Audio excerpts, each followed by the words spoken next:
तो आज की इस क्लास में हल करेंगे क्लास 10 का चैप्टर तीसरा है दो चर वाले रैखिक समीकरण युग्म। इसकी जो प्रश्नावली है 3.2, इसको एकदम आसान तरीके से आपको समझाएंगे। तो इसका जो पहला प्रश्न है इसमें आपको दिया है निम्न रैखिक समीकरण युग्म को प्रतिस्थापन विधि से हल कीजिए। प्रश्न एक में आपको 6 पार्ट दिए गए हैं, तो इन सभी को प्रतिस्थापन विधि से हल करना है। तो प्रश्न एक का जो चौथा और पांचवा पार्ट है ये आपकी परीक्षा की दृष्टि से महत्वपूर्ण है, तो इन सभी प्रश्नों को अच्छे से आपको समझना है। तो चलिए इसका जो पहला पार्ट है इसको एकदम आसान तरीके से आपको समझाते हैं। तो प्रश्न एक का जो पहला पार्ट है इसमें दिया है x + y = 14 और आगे आपको दिया है x - y = 4। तो इसको हल करना है प्रतिस्थापन विधि से। पहले आपको क्या करना है, आपको जो पहला समीकरण दिया है इसको बना देना है समीकरण नंबर 1 और दूसरे वाले को बना देना है समीकरण नंबर 2। आगे इसको हल करना है प्रतिस्थापन विधि से। तो प्रतिस्थापन विधि में होता क्या है, आपके पास दो समीकरण दिए गए हैं, तो आपको किसी एक समीकरण से x या y का मान निकालकर उसको दूसरे समीकरण में आपको रख देना है। तो यहाँ पर आपको लिखना है प्रतिस्थापन विधि से, ठीक है। आगे आपको क्या करना है, आपको जो समीकरण 1 दिया है इसको लिखना है। तो समीकरण 1 में आपको दिया है x + y बराबर में आपको दिया है 14।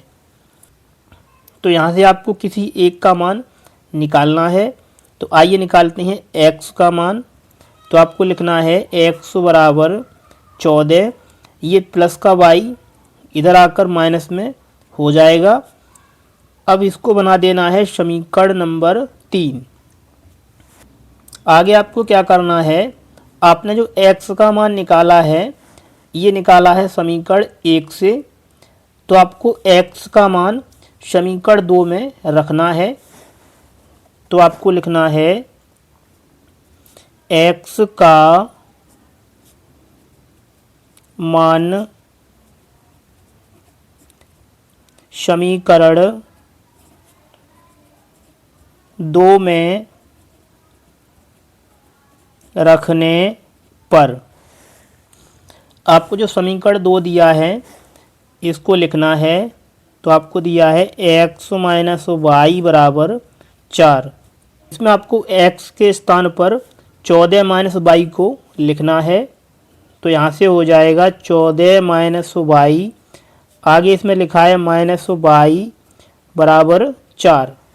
आगे इसको हल करेंगे तो -y और -y, ये हो जाएगा -2y = 4 प्लस का 14 इधर आकर माइनस में आपको कर देना है। आगे इसको हल करेंगे तो आपको लिखना है -2y = -14, इसमें से घटाना है 4, तो ये आपको मिलेगा -10। दोनों तरफ माइनस है तो माइनस से माइनस को हटा देना है। आपको 2 से भाग करना है 10 में, तो ये आपको मिलेगा 5। तो यहाँ से आपको जो y का मान है ये मिलेगा 5। अब आपको निकालना है x का मान। तो इसके लिए आपको जो y का मान है इसको समीकरण 1 या समीकरण 2 या समीकरण 3 किसी एक में आपको रख देना है, तो आपको x का मान प्राप्त हो जाएगा। तो आइए इसको रखते हैं समीकरण 3 में। तो यहाँ पर आपको लिखना है समीकरण 3 से आपको जो समीकरण 3 दिया है इसको लिखना है। तो आपको दिया है x = 14 - y, इसमें आपको y के स्थान पर लिख देना है 5। तो यहाँ से हो जाएगा 14 - 5। इधर लिखा है x। 14 में से घटा देना है 5, तो ये आपको मिलेगा 9। तो यहाँ से आपको जो x का मान है ये मिलेगा 9। तो ये हो जाएगा इसका आंसर। अब चलिए आगे समझते हैं इसका दूसरा पार्ट। आगे दिया है प्रश्न 1 का दूसरा पार्ट, s माइनस टी बराबर 3। आगे आपको दिया है s/3 प्लस t/2 बराबर 6। इसको भी हल करना है प्रतिस्थापन विधि से। तो आइए इसको समझाते हैं। तो प्रश्न को हमने यहाँ पर लिखा है, आपको दिया है s माइनस टी बराबर 3। इसको बना देना है समीकरण नंबर 1। आगे आपको दिया है, तो ये आपको बट्टे के रूप में दिया है, तो इसको थोड़ा हल करना है। तो इसमें आपको क्रॉस मल्टीपल कर देना है, तो 2 से गुणा करना है s में, तो ये आपको मिलेगा 2s प्लस 3 का गुणा करना है t के साथ, तो आएगा 3t बट्टे 3 दूनी 6 बराबर में आपको दिया है 6। 6 के बट्टे में आपको 1 रखना है और इसमें आपको एक बार फिर क्रॉस मल्टीपल करना है। तो 1 का गुणा करना है 2s प्लस 3t के साथ, तो ये आपको मिलेगा 2s प्लस 3t बराबर 6 से गुणा करेंगे 6 में, तो ये आएगा 36। अब इसको बना देना है समीकरण नंबर 2। अब इसको हल करना है प्रतिस्थापन विधि से। तो आपको लिखना है प्रतिस्थापन विधि से। तो प्रतिस्थापन विधि से हल करने के लिए आपके पास 2 समीकरण हैं, पहला ये और दूसरा ये। तो आपको किसी एक समीकरण से s या फिर t का मान निकालकर उसको दूसरे समीकरण में रखना है। तो आपको समीकरण 1 से s का मान ज्ञात करना है। तो समीकरण 1 आपको दिया है s माइनस टी बराबर 3। यहाँ से आपको निकालना है s का मान, तो लिखना है s बराबर 3 माइनस का t पक्षांतर करने पर प्लस में हो जाएगा। अब इसको बना देना है समीकरण नंबर 3। आगे आपको जो s का मान मिला है इसको समीकरण 2 में s के स्थान पर रखना है। तो आपको लिखना है s का मान समीकरण 2 में रखने पर, आपको समीकरण 2 दिया है, इसको लिखना है। तो ये दिया है 2s प्लस 3t बराबर 36। इसमें आपको s के स्थान पर रखना है 3 प्लस t। तो यहाँ से आपको मिलेगा, ये 2 लिखा है, इसको लिखना है कोष्टक में, आपको लिखना है 3 प्लस t, आगे दिया है प्लस 3t, तो इसको लिखना है बराबर में दिया है 36। इसको आगे हल करेंगे तो 2 से गुणा करना है 3 में, तो ये आएगा 6 प्लस 2 से गुणा करेंगे t के साथ, तो ये आएगा 2t प्लस आगे लिखा है 3t बराबर 36। 2 और 3 ये हो जाएगा 5t बराबर 36 प्लस का 6 इधर आकर माइनस में कर देना है। अब इसको आगे हल करेंगे तो आपको लिखना है 5t बराबर 36 में से घटा देना है 6, तो ये बचेगा 30। 5 से भाग करेंगे 30 में, तो ये 6 बार में पूरा पूरा कट जाएगा। तो यहाँ से आपको t का मान मिलेगा 6, तो आपको लिखना है t बराबर 6। आगे आपको निकालना है s का मान। तो इसके लिए आपको जो t का मान मिला है इसको समीकरण 3 में t के स्थान पर रखना है। तो आपको लिखना है समीकरण 3 से, समीकरण 3 दिया है, इसको लिखना है। तो ये आपको दिया है s बराबर 3 प्लस टी। इसमें आपको टी के स्थान पर 6 रखना है, तो यहाँ से आपको मिलेगा s बराबर 3 प्लस 6। 3 और 6 जब इसको जोड़ेंगे तो ये आपको मिलेगा 9। यहाँ से आपको जो s का मान है ये मिलेगा 9। तो ये हो जाएगा इस प्रश्न का आंसर। अब चलिए आगे हल करते हैं इसका अगला पार्ट। तो आगे दिया है प्रश्न 1 का तीसरा पार्ट। इसमें दिया है 3x माइनस वाई बराबर 3 और आपको दिया है 9x माइनस 3y बराबर 9। तो इसको हल करना है प्रतिस्थापन विधि से। पहले आपको क्या करना है, इसको बना देना है समीकरण नंबर 1।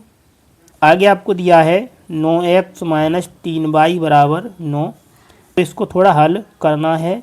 तो इसमें से आपको 3 कॉमन लेना है, तो आपको लिखना है 3 से भाग करेंगे 9 में, तो यहाँ से आएगा 3x माइनस 3 से भाग करेंगे तो 3 से 3 कटेगा, तो यहाँ से बचेगा y बराबर 9। 3 से भाग करेंगे 9 में तो ये आएगा 3। अब यहाँ से बचेगा 3x माइनस वाई बराबर 3। इसको बना देना है समीकरण नंबर 2। अब इसमें आप देखेंगे जो समीकरण 1 है वो समीकरण 2 के बराबर है। जब समीकरण 1 और समीकरण 2 आपस में बराबर हैं तो इसके अपरिमित रूप से अनेक हल होंगे, क्योंकि इसका जो कारण है जब आप इसको हल करेंगे a1 बट्टा a2 से तो इसका जो हल होगा वो होगा समपाती रेखाएं। तो हो जाएगा अपरिमित रूप से अनेक हल।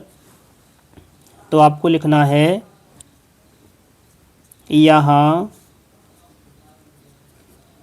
समीकरण 1 व समीकरण 2 आपस में बराबर हैं।